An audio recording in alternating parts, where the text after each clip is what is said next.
We have many stories to share and achievements to celebrate, so I also have another special guest to introduce right now. Ron McCallum, AO, is the 2013 patron of International Day of People with Disability and one of Australia's most respected industrial and discrimination lawyers and a prominent human rights activist. Our advocate. He is, in 1993, he became the first totally blind person appointed to a full professorship at any Australian university when he became Professor in Industrial Law at the University of Sydney. He served as Dean of the University of Sydney Law School for 5 years and is now an Emeritus Professor. Ron is also a leading light in the disability community. He works with equality among all Australians and is chairperson of the United Nations Committee on the Rights of Persons with Disabilities. In his spare time, Ron was appointed to the Administrative Appeals Tribunal as one of 4 new appointments whose role will be to hear National Disability Insurance Scheme matters. So please make welcome Professor Ron McCallum.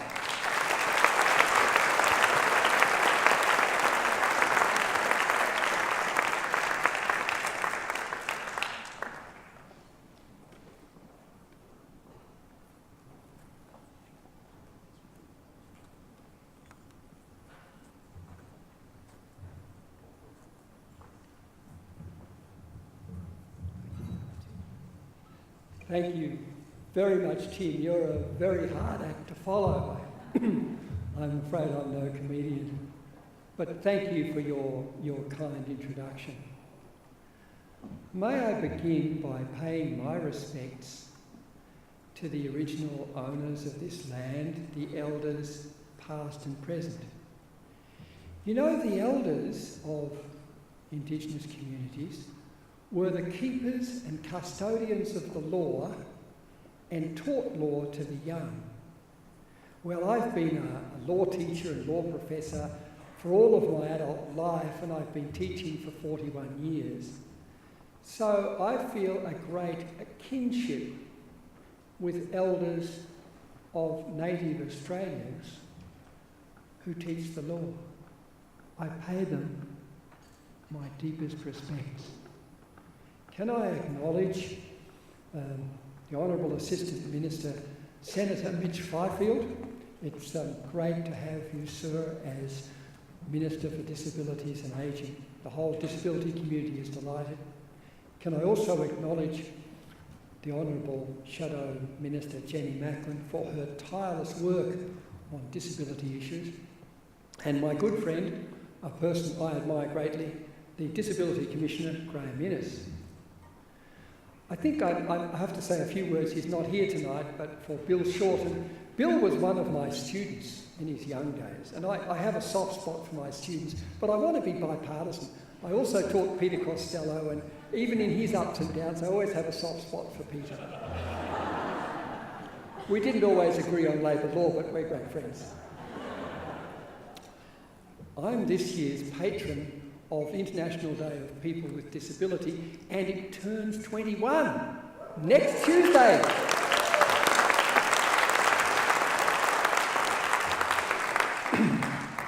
Mary Crock and I have had 3 children who've turned 21, and I've tried to say to them, reflect upon your life, you know, you're standing in it.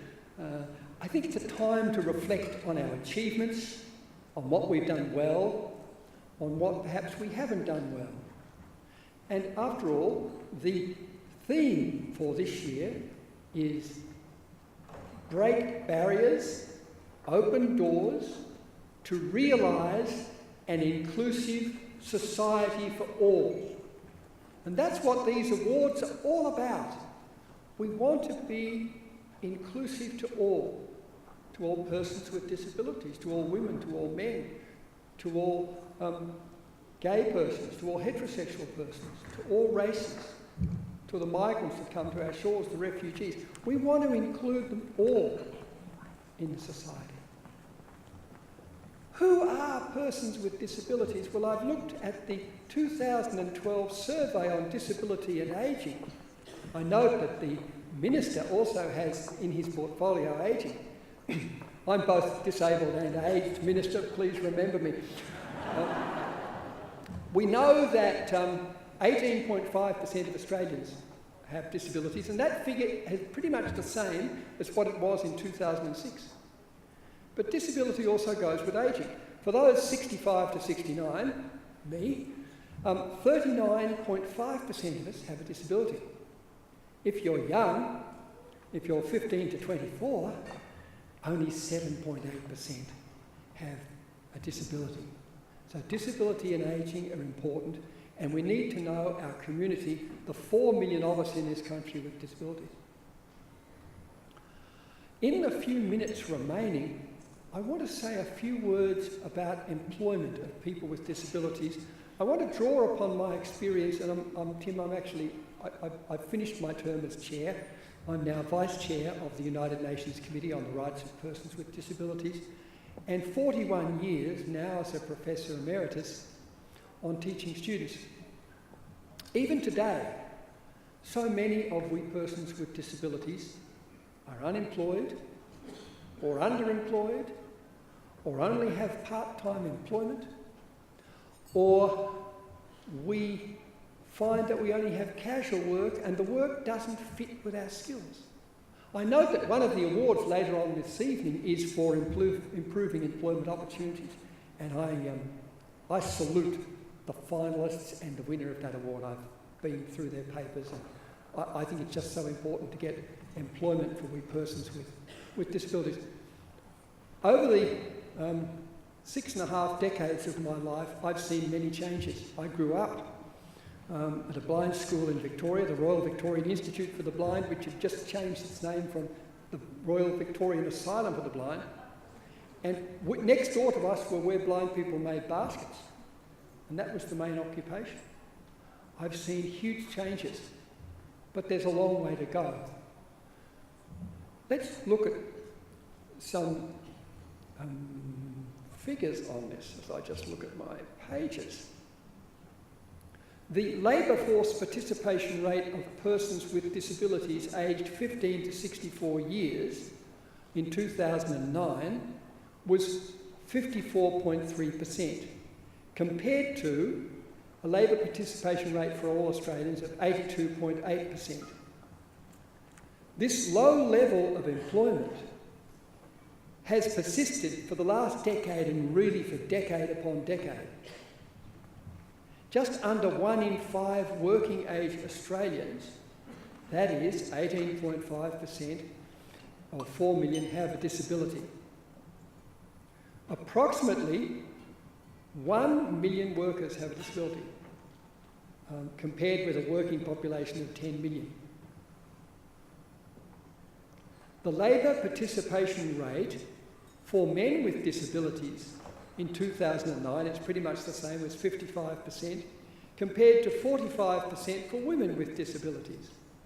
However, persons with mental disabilities or behavioural problems only had a labour force participation rate of 41.9%. We are the lowest, perhaps now the second lowest in the totem pole of the 27 OECD countries. We really can do and should do much more. What happens at a gathering? When I go to a gathering, I try not to say I'm a lawyer or people ask me legal problems, but after people say your name, they say, "What do you do?" What does it mean? They want to know what you do in employment or self-employment, because work defines us.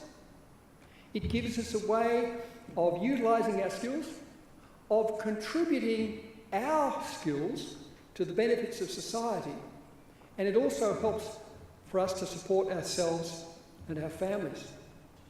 And so it's crucial that we should work much harder on getting persons employed. And my message this evening is, let's all work harder to bump up the labour force participation rate of we persons with disabilities, now on the 21st anniversary of National People with Disability Day.